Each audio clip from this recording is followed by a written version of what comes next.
Good morning, everybody. I wanted to come in here because I saw a comment on the video we did yesterday with ITM Trading and Taylor Kenny, and one of the comments, and there's a couple of comments like this. They're saying, Zach, most of us just can't afford to do. If you're wondering what I'm doing right now, I'm actually in the morning workout, and I stopped what I was doing between one of my sets and read the comments, and that's what spurred this video.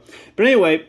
The comment was something like this. Now, again, there was multiple comments like this saying, Zach, we can't afford this. We can't afford to buy gold and silver. We can't, we're living paycheck to paycheck. We don't have $1 million in the bank.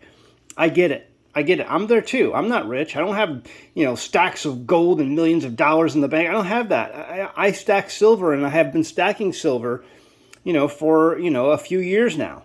And so you can afford silver. And the reason why I point out that example that I did in the video, showing 2,000 years of consistency of what was a day's wage. Again, on the left-hand side, you have Matthew chapter 20. I think it's verse 1 and 2, where the low-end wage earner was paid a denarius for his day's labor. And then you have that movie that came out, Far and Away, Tom Cruise, Nicole Kidman, where they were paid in a chicken factory a dime for a day's wage.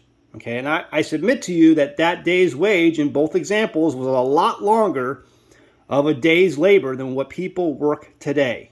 So you can see what little silver people earned per day. That's 2,000 years of consistency, what little silver they earned for that day's wage, and how long that's been in place. And then in 1913, that all changed. Everything has been manipulated since then. Actually, a little before then, but around there. And so, and I made that point too, when we pulled that book up, that Sears Roebuck, that 120-year-old Sears Roebuck, and we looked and saw how much things were in the 1890s. But my point is, understand this. I know you're not rich. I know you don't have $1 million in the bank. I'm not there either. Okay.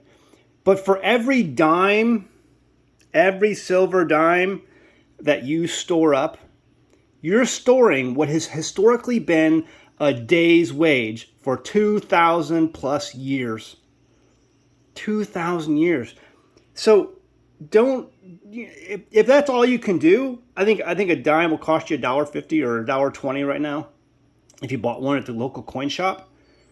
Just understand, you don't have a lot of savings. You don't have a lot of money in the bank. And you may have some savings, but you're using that for an emergency. I get it. But if you can just stack a few dimes every week or every month, for every dime you put aside, you're holding historically what has been paid for a day's wage.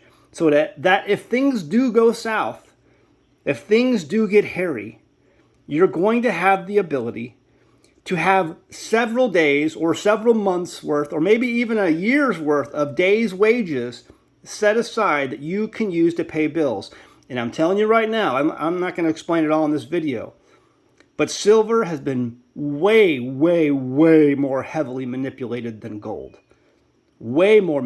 Right now, I think the silver-gold ratio is around 70 to 80 to 1.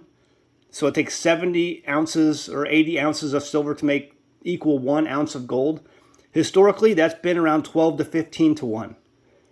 So the correction that's going to come one day, because all things do correct, it's going to correct silver much more. And then that day's wage that just doesn't look like much right now is going to mean a whole lot. So I understand you think you can't do anything, but I'm here to encourage you. I'm here to uplift you.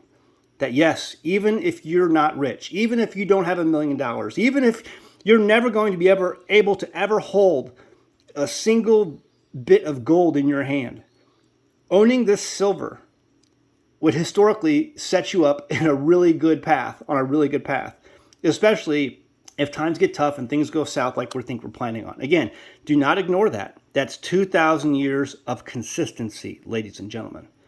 Do not ignore that. All right. See you guys next time on the homestead. I got to get back to my workout.